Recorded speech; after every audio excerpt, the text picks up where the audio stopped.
If you have been searching for 2026 feng shui good and bad sectors, well, you're not alone. Every year, this is one of the most common feng shui questions people ask, and usually it's followed by panic. Is my bedroom in a bad sector? Can I renovate this year? Do I need to move things around? So, in this video, I'm going to explain what the good and bad sectors are in 2026. What do they actually mean? And most importantly, what to do about them.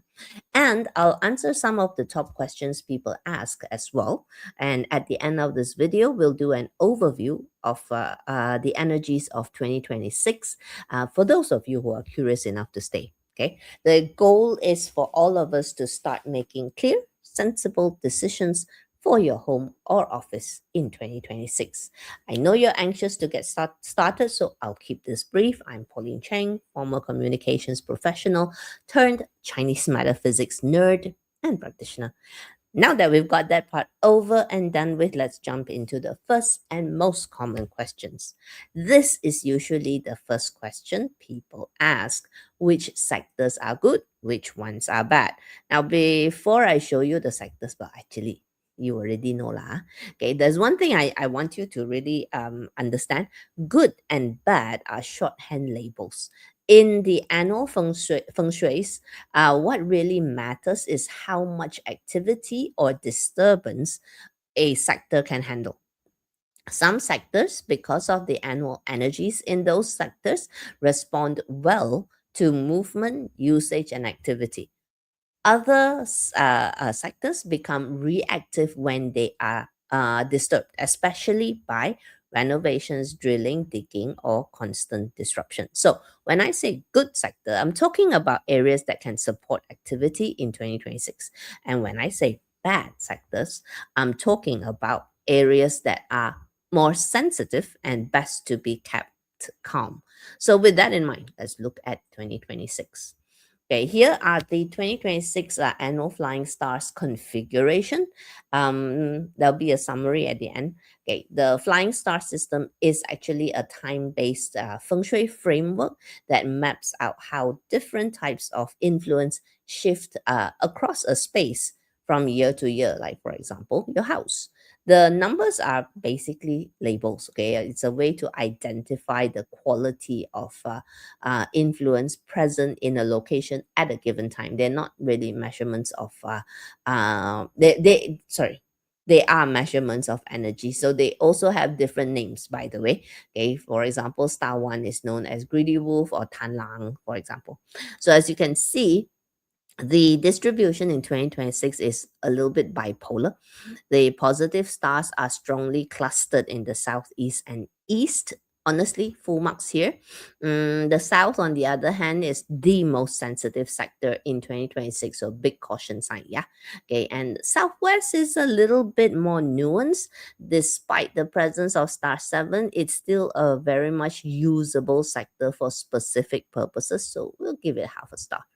All right, now let's add this information onto a standard Feng Shui 24 mountain compass like this one that I that I took off from Chinese Metasoft. Okay, and now once we do that, we get a lot more information. So in 2026, the annual star 5, this one, annual star 5, right, flies into the south. Now, a bit of background. Okay, the south is a fire sector. Star 5 is earth, which means there are always interaction between the sector itself, or in this case south, and the visiting annual star 5, because fire produces earth. So instead of weakening the annual star 5, the south actually feeds it continuously throughout the year, which means star 5 is getting stronger and grumpier. Okay, because the annual star 5 is the one that is a bit of a troublemaker. So, on top of that, 2026 is the year of the horse, which means the horse sector has the Grand Duke in 2026, and the horse is also in the south. So now we have a stacking effect: star 5, Grand Duke, facing Shah, all converging in the south. This is what makes the south highly reactive in 2026. So, in practical terms, what does this mean? Very simply, renovation, drilling, hacking, or digging in the south sector could potentially trigger strong reactions and force an unpleasant reset. So the real question becomes, what do we do about it? Dealing with the south is actually very simple. You do nothing. I'm serious. Do nothing. No renovations, no drilling, no hacking into the wall. If the south happens to be a garden, try not to dig the ground. Because star 5 is an earth energy, so it's especially sensitive to groundbreaking drilling. Okay, so the industry standard for star 5 is metal. This is the easiest and most practical option, which is cast iron gym weights. Of course, some people likes to use metal, decorative metal urns. That's up to you. Okay, but the cast iron gym weights are the most practical in the sense that you can slip them under furniture and then they stay unseen, right? So what you do is you just buy 3 of them, stack them together, and leave them in the south sector undisturbed for the year. We do not chase the monthly 5. We leave it there for a year. Done. That's it. Don't overcomplicate. What size? Apartments and condos can usually get away with between 2.5 to 5 kilograms. Larger homes, landed properties, or bungalows ideally would be around 5 to 10 kilograms. Mansions and castles, well, okay, so I want to be very clear.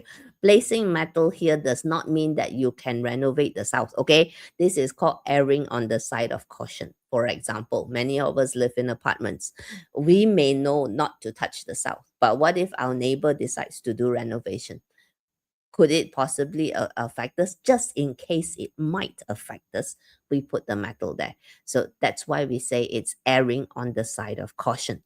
The metal is there to contain.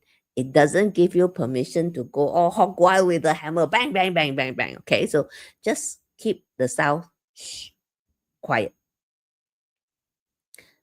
Why is it so important? Because if this particular sensitive or grumpy sector is accidentally disturbed, um there isn't really an undo button. Happen means happen already. Okay, what feng shui offers are containment measures. There could possibly be steps to help stabilize the situation, prevent further escalations. So, which is why practitioners are all urging extreme caution with the South in 2026. Because honestly, why go through unnecessary suffering? Now, let's go through some commonly asked questions about this negative sector, okay? Number one, what happens if my bedroom, main door, or stove is in the bad sector? This question is especially relevant for viewers in Malaysia and Singapore because many of our homes, I think about 85% of our homes, sit on the north south axis. So if it's the main door, the solution is very simple. Don't slam it. Get a cheap, simple door stopper or install a soft door closer. That's it. That's it. If it's the stove, day-to-day use is fine. Just don't renovate. You can have the metal in the kitchen. Don't put the metal under your stove, please. Okay. Now, I mean, and but in for day-to-day use, it's okay. I mean, you're not cooking like the Tai Chao Char Kway Teow uncle at your favorite hawker store, right? All king kang, right? So if it's in a bedroom and you have the luxury and option to move to another room because you want to be extra cautious, sure. But for most people, that's not realistic. Can't possibly sleep in the kitchen for a year. Your back will hurt. So use the room as usual. No renovations. Next question. Can I renovate this year? Which areas should I avoid? The south, as we've already covered, and the north, which we'll talk about. So, do I need to move my bed, desk, altar? Again, for the bed and desk, if you have the option to keep them out of a sensitive sector, great. Why not? If you don't have that option, then just make sure you're not renovating there. As for the altar, no, we do not move altars. No. Number 4, Do these sectors affect everyone the same way? Best question. No, they don't. Depends on the person's energy level. Someone on an upward cycle may experience disruptions as inconveniences. Someone who is on a downward cycle may experience the disruption more drastically. Okay, so but most of the time we just say like, listen, just don't do it. Why you want to cari pasal? Okay, so now next question: is it worse if I sleep there, work there, or just walk past? Walking past, of course, is no issue. Hello? Okay. Sleeping or working there, again, let's be realistic. Not all of us live in 50-room mansions. So if you have no choice, place the metal mitigator. Don't renovate. Use the space normally. That's it. Okay. Next one is from people who are fed up about feng shui. Okay. Feng shui fatigue. Okay. Can I just ignore feng shui for a year? Ironically, yes, you can. As I showed you earlier, the solution here is actually do nothing. Right? The next question, why did nothing happen last year when I ignored it? Simple, because you didn't trigger anything. And if nothing is triggered, nothing happens. That's it. Next question. Nobody asked this, but I'll answer it anyway. I just bought a new house which is facing south or north. Can I move in 2026? In general, standard industry practice is to avoid moving into a new house when it's sitting on or facing the annual star 5. So if you can delay, why not? If you can't, then reach out to a feng shui practitioner for date selection. Now, all of this again is simply erring on the side of caution. You still have human agency, okay? Not forcing you to do nothing. Now, last question. I have an existing salt lamp in the south. Should I remove it? If the lamp is already in place prior to the start of 2026, you can leave it there. If you've never had a lamp in the south and suddenly in 2026 you feel like you want to place a salt lamp here, as in you're literally introducing a new element into the south sector, then please don't wait a year. Okay, so now let's talk about the north. North is also considered a sensitive sector in 2026. This time, it's not because of the flying stars. In fact, star 6 is considered to be one of the more one of the gentler stars. Okay, so now the reason the north is sensitive is because this is where the tree killings are located together with the year breaker.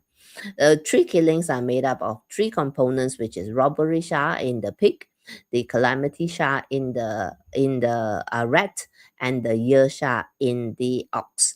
They tend to behave a little bit differently, but in general, the result would be certain type of loss. Could be financial loss, could also indicate heightened risk for accidents and injuries, and also potentially disputes or conflicts.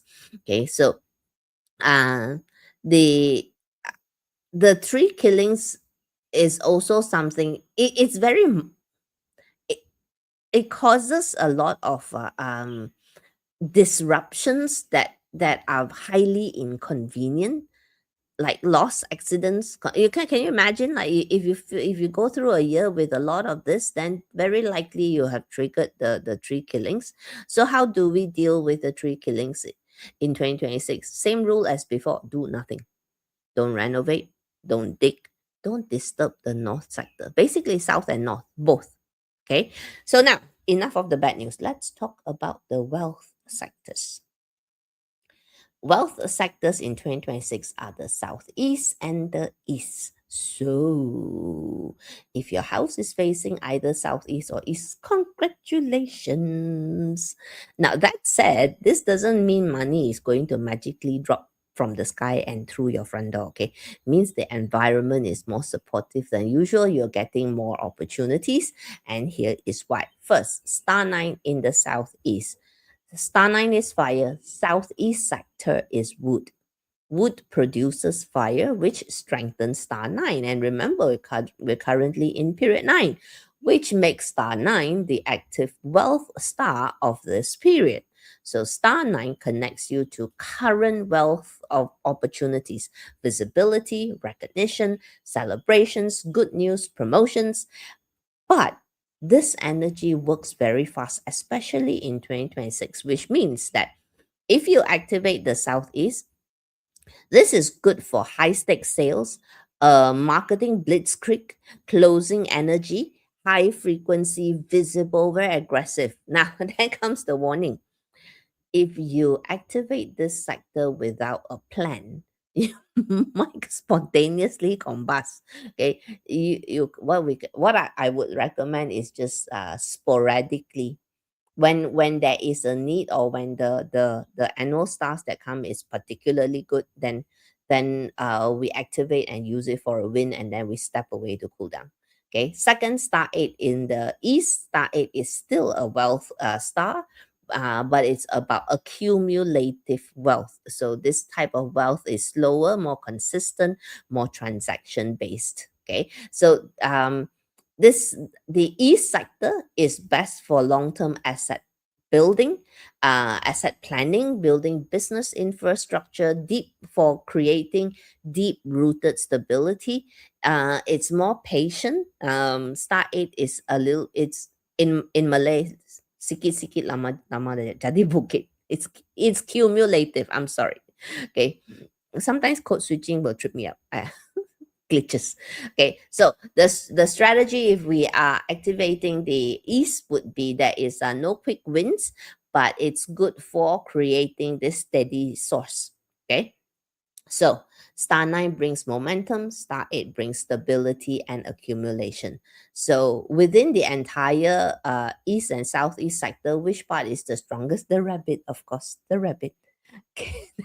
That's where fortune, virtue, and prosperity stars sit in 2026. So the question now means, how do I activate this very nice energy? Mhm. When it comes to wealth activations, the standard method is water. Okay, water activation is very simple. This is AI generated based on a photo I took of my own. Okay, so yes, I use a standard pail like that. Okay, so you place a pail of water in the southeast or east, and you add a simple basic aquarium pump to keep the water moving and alive, so that you don't accidentally breed mosquitoes for your entire neighborhood. How should how big should the pail be? The more greedy you are, the bigger the pail. I'm half joking, but also, no, not really. I'm not joking. So when we use water for wealth activation, what we're doing is storing energy. That's why, in general, the bigger the container, the greater the storage capacity. Now, some people would ask, can I use a fountain? Fountains do create movement, which activates qi, but most modern fountains don't store much water. So the qi moves but may not stay. A big, plain, ugly pail like this, it's not aesthetic, but it's effective. Now, this part is important. Listen up. Wealth activations create opportunities. Let me use myself as an example. If I were to activate Star East with Star 9 sorry, if I were to activate the Southeast with Star 9 in 2026, and then I stay home and watch TV all day, I do nothing to build my channel, well, guess what? Nothing happens. The outcome of a wealth activation depends entirely on what the human being does next. If you're a business owner, the opportunity may show up as more leads or potential new projects. If you're a career professional, it may show up as new responsibilities, which is usually how growth actually happens. If you're trying to stabilize, it may look like more transactions and better cash flow. If you're trying to scale, it may show up as partnership opportunities. Okay, so it's different for everyone. And of course, we also have to be honest about bandwidth. Opportunities may appear, but we may not always be ready to take all of them. And that is normal. Okay, so this is the most important point I want to leave with you when it comes to feng shui activation. The opportunities that show up tend to follow where your focus already is. And when I say where your focus is, I'm not talking about manifestation.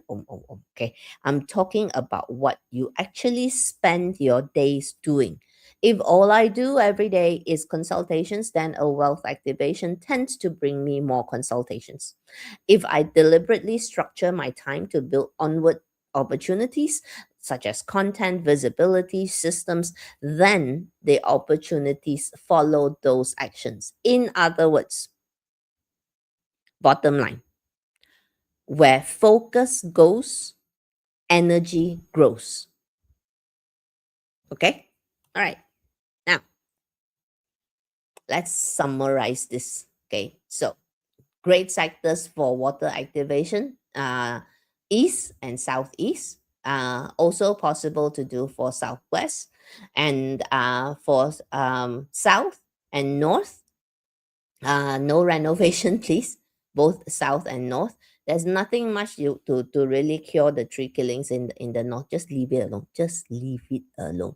Okay. For star two and the annual star two, as most of you know, can bring a bit of um, um, risk of illness. So the cure for that would actually be metal, or some people like to use salt.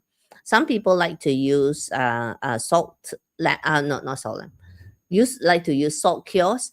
For me personally, I don't like it because it turns into a messy monster, and so I have a preference for using metal. Okay, so but do we need to do anything about the three in the west? Not necessarily. And as for the four in the northeast, well, four would be the northeast would be the knowledge sector in 2026. So if you're looking to learn stuff and things like that, Northeast is a good sector. Okay, right now. So if you remember nothing else from this video, you just remember three things. Rule number one: sensitive sectors are not for heroics. Don't renovate, don't drill, don't dig. That's it. Okay. Doing nothing is already doing something right. Okay. Rule number two: wealth sectors activate for opportunities, but we have to put in the work required. And rule number three, perhaps the most important one: the feng shui doesn't decide your outcome, it amplifies the direction you are already moving in. So if you're building something, it helps. If you're doing nothing, it faithfully amplifies that too. Okay, so now before we end, I want to step back a little. We've talked about sectors, directions, and what to do or not to do in 2026. But feng shui doesn't exist in a vacuum. Let's also look at the BaZi chart, the BaZi energy for 2026. Okay, right. Now, if you've been paying attention, you probably noticed the background noise. Words like instability, volatility, brace yourself, external threats, fate driven narratives. Now, they're all being thrown around, and I am not denying any of that. Okay, that noise exists. Yes, yes, things are changing. Yes, yes, it's volatile. Yes, right. But what I feel is that it's creating a lot of ambient anxiety. Okay, do you feel it too? And that low level tension that sits, you know, just below the surface, right? So now, let me be clear. I'm not criticizing anyone who feels a responsibility to warn or prepare others. That does certainly has its place, but I just don't want to sit here and add to the noise. Okay, so instead, I want to talk about how we can better equip ourselves to respond to the challenges of 2026. Would you like that?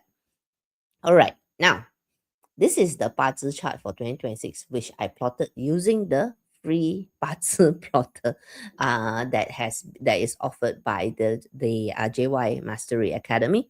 The link to the BaZi plotter is in the video description. Okay, so in general, we see a chart where the fire is dominant, a tree harmony going on between here suggests that there is a merging between government and big business.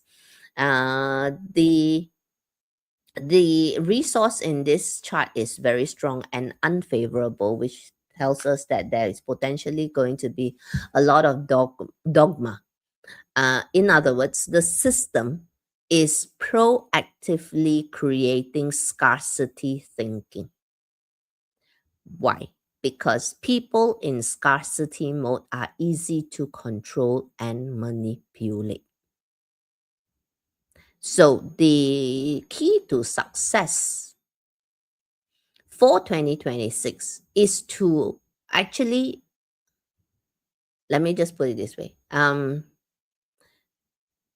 Resisting the scarcity programming can be everybody's act of defiance. That's the path to success for using this chart. We'll talk about how in a minute. But first, let's talk about the rats, which are, of course, the most impacted by the horse. Hey, I know I'm laughing. I'm not being naughty. Okay, I have the rat too. So now, okay, after all, the rat is the year breaker. So first, the 甲子 wood rat, internal change that must be expressed into the world. Basically, you start matching internal calibration to outward action. Next, the fire rat. On the surface, nothing much has changed, but internally, an internal alchemy is going on. 物质, the earth rat. External opportunities are feeding into you, triggering a change internally. 庚子, this metal rat. Okay, this is a fun yin. Okay, the fire is countering the metal, and the rat is clashing out to the horse. Okay, so 庚子, new circumstances are coming in, demanding that you become a better version of yourself. Accept the challenge, and you become a better 庚子. And last but not least, the most powerful pillar of 2026, the 壬子 water rat. Because this one is the game changer, because it is countering out the heavenly stems, and it is clashing out. All right. So what does this mean? This means that you are the game changer. Here's the metaphor. You see problems out there that you can mitigate and resolve. You're like 911 when the building is on fire. Right? But I'm not talking about you going out there randomly solving problems for people. I know, crazy man. Okay. So the year brings wealth opportunities that you need to go out and grab. Why is this important? In metaphysics, solving problems is making money. Okay. So enough about the rat. Let's continue with the energy of 2026. Now, based on the chart, the BaZi chart, from a 5 elements perspective, 2026 is a year where fire energy is very strong. So when fire becomes dominant, 2 elements tend to weaken. Number 1, water. Water governs emotional regulation, reflection, the ability to pause before reacting. Number 2, metal. Metal governs fairness, justice, boundaries, discernment. So when water and metal are weak, what often fills the gap is addictive, disruptive, and seductive rage. Many people find themselves angry these days, sometimes without fully knowing why. Because rage is a very fascinating emotion and a dangerous one. Rage is one of the few emotions that can actually be experienced and sustained without self reflection. Other emotions, sadness, depression, happiness, eventually will turn the spotlight back on the self, okay, but not rage. Rage doesn't require self reflection in order to function. When we're angry, the problem is always out there. Someone else, something else, the system, the year, my neighbor. The problem is out there. I am not the issue. See? No introspection required. And that rage brings a sense of certainty, because rage instantly collapses ambiguity, nuances, and complexity out the window. We're only thinking enemy, not enemy. And it feels good too, because it releases dopamine. Okay. And when you add social media into the mix, oh my God. Okay. Algorithms don't reward calm, they reward reaction. So you start to see things like rage starts to spread fast, like wildfire, feeds on itself, righteous rage. But rage extracts a price too. Yes, it does. Tricky thing about rage is that it feels powerful in the moment, it feels clarifying, it feels very certain, But behind that surge, there is a cost. Over time, on the person itself, the rage will drain energy. The rage erodes self-trust. It narrows perspective. When we are angry, thinking collapses into binary logic, right or wrong, us or them. So the nuance disappears. Rage damages relationships as well, and it affects the body too, right? Elevated stress hormones, sleep disruption, inflammation, long-term strain, and so on a personal level, it's not great for our health as well. And on a collective level, it erodes trust in our communities, it escalates conflict, it polarizes, which is what the social media algorithms want. Uh, the rage itself is contagious. All right. And suddenly you feel like, oh, I'm in constant crisis mode, cortisol spikes. And rage consumes enormous energy, but it creates very little. You notice that? It's a lot of time spent arguing, condemning, defending, reacting, which is time not spent building, creating, experimenting, repairing, imagining alternatives. You can't be creative when you're angry, Simple example. You try cooking while you're furious. You see how the food turns out. Okay. So when rage becomes the dominant emotional state, complexity will start to feel overwhelming, and nuance ambiguity starts to feel unsafe. Okay. So this is the important part. The whole thing of the BaZi chart of 2026 is literally talking about this, that they're trying to keep you helpless, dependent on their narrative. People are trying to control the narrative, right? So, but in a year like 2026, where anger feels especially present, there is also a hidden opportunity. Okay, so this is an observation. We're entering a period where many external systems starts to feel less stable. The structures that we used to lean on, for example, institutions, the narratives, the authority, even a shared sense of reality, are all changing. And when that happens, chaos is often the first response. Now, the old, basically, people not broken, I don't say that. Okay, but old reference points and even old roles are no longer quite apply. And because these structures are changing, the underlying assumptions we all make to deal efficiently with the business of living must also be updated. So where's the opportunity here? In moments like this, when the outside world can't reliably tell us who we are, what to believe, or how to orient ourselves, the opportunity comes for us to create our own internal reference. So what do I mean by internal reference? Actually, very simple. It starts with our relationship with ourselves. Okay, a relationship with ourselves is one where we don't need to be constantly reactive or perform a role or over explain or wait for permission or outsource our judgment. And there isn't one correct way to build that relationship. For some people, could be talk therapy. For others, journaling. For some, mindfulness practice. Others do it through meditation. Depends. You feel free to try whatever method that works for you.